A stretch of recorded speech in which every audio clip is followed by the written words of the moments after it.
Our next guest served 37 years in the Army as a military intelligence voice intercept operator.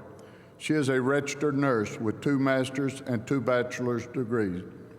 She retired from the Army as a Chief Warrant Officer 5 and is president of the Women in Military Service for American Memorial Foundation, the only major national memorial honoring the 3 million women who have served since the Revolution. A Legionnaire, she was a Power Player of the Week on Fox News Sunday 2020. Please welcome the president of the Military Women's Memorial, Phyllis J. Wilson.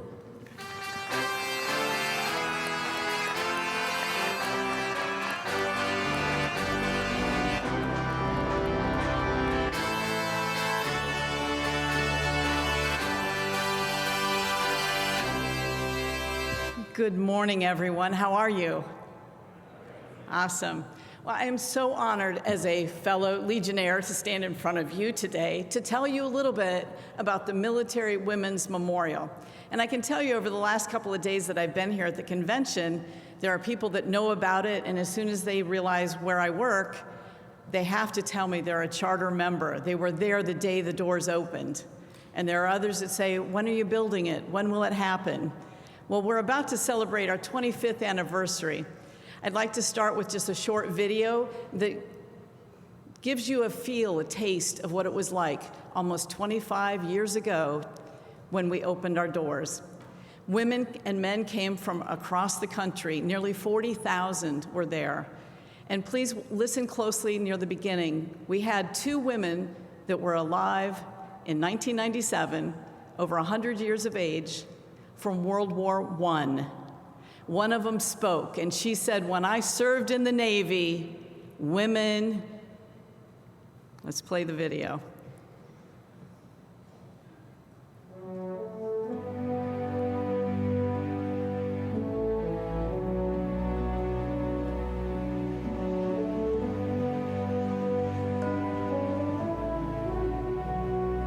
We got off at the metro site, and oh my God, I looked to my left down toward the memorial, and it was just a sea of people. And you couldn't find an empty place all the way down to the Lincoln Memorial. When I served in the Navy, women were not even allowed to vote.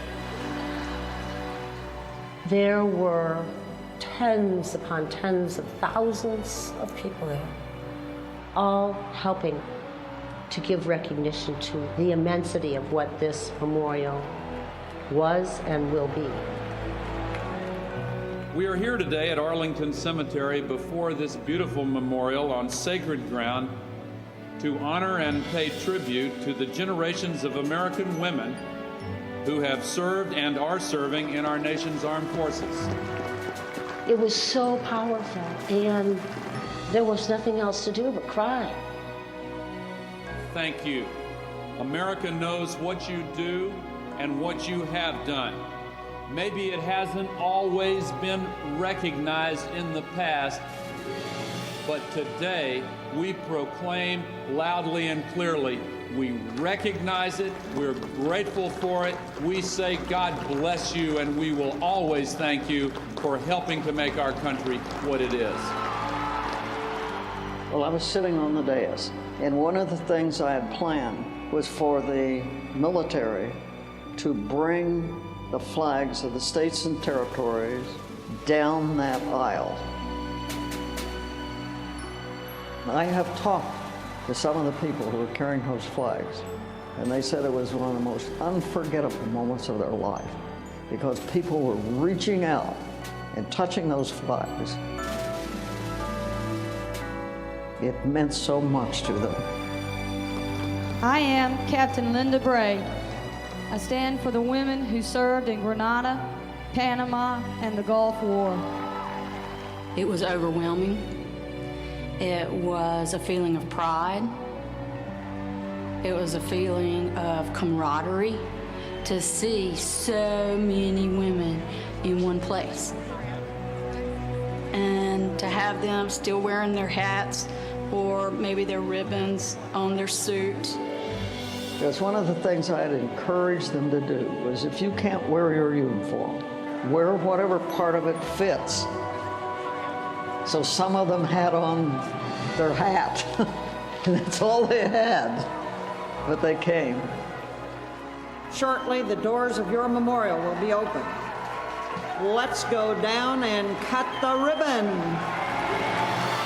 There are so many memories of the dedication, and one of them is a quotation from an Army nurse that served in World War II.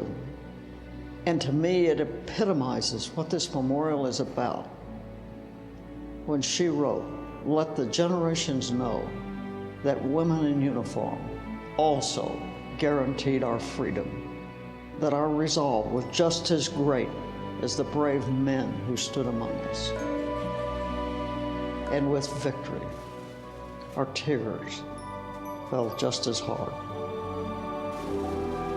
And that's the mission of the memorial, to let the generations know that women in uniform also guaranteed their freedom.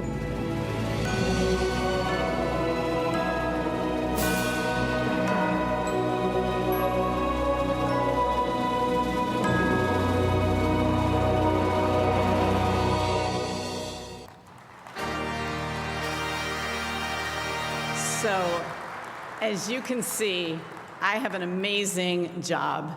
How much fun do I have every day?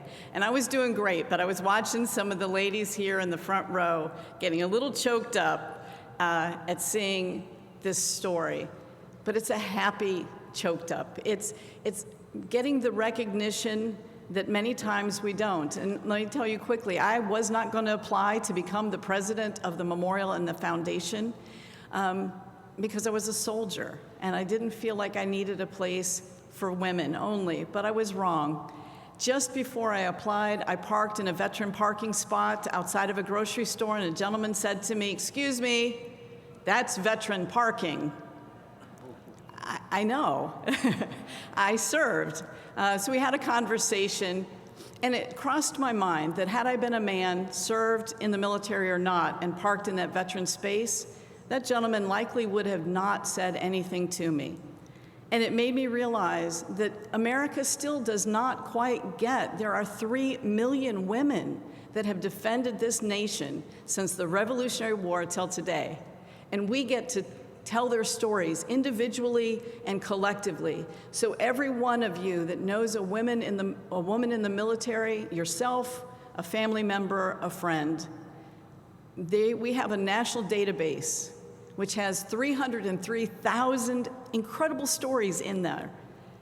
But that's 10% of the stories that should be in that database. Each and every one of our stories needs to be told, because someday, if you don't claim that rightful place in history, it will fall to the wayside, and people will never know not just your own individual story, but how as a team, collectively, we stand on the shoulders of that lady that says, "When I served in the Navy, women were not allowed to vote, and now women can serve in every career field, in every MOS, in every branch of service, as long as they meet the qualifications."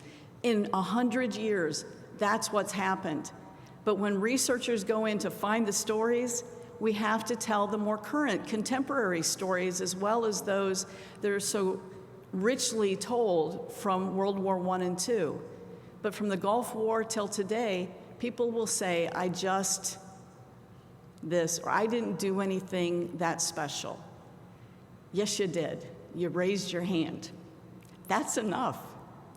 So we'll tell you that a lot of people also forget, or they think, because we're located at the entrance to Arlington National Cemetery, that we are fully funded by the United States government. We are not. I'm the president of the foundation, and every day I am out there raising the money to make sure not only do we tell the stories of them on our database, but when you come to visit us, we're like a museum. From the Revolutionary War till today, we're the largest holder of artifacts, uniforms, photos, all that headgear, all those boots, all those boots. My God, do we have boots. We could probably outfit a whole army with boots. They might not be comfortable, because many of them are from World War I and II, and they did not make shoes that were meant for comfort for us. But I would tell you that the American Legion and the Auxiliary have been fantastic supporters and friends to us, having shared over the last 30 years more than $650,000 to the memorial. You guys are one of our best supporters, and that's why I'm so proud to be a member. So as I get ready to close, there's a 1-minute video that will sort of share with you what our future looks like. We have all the designs completed. We've spent 2.5 years and about $6 million. Now we're ready, once we have all the funding, to change what the inside of that memorial looks like. New technology, new storytelling. So when our young men and women, our boys and girls come to visit that memorial, they'll stop and they'll pay attention and they'll learn in a way that a flat story panel just does not engage our young Americans anymore. But I need help from every one of you and anybody that you know, whether financially or just get the word out that women must claim their rightful place in history at our memorial. It's your memorial. Claim it, take care of it, and support us. Thank you very much. I've got a short 1-minute video.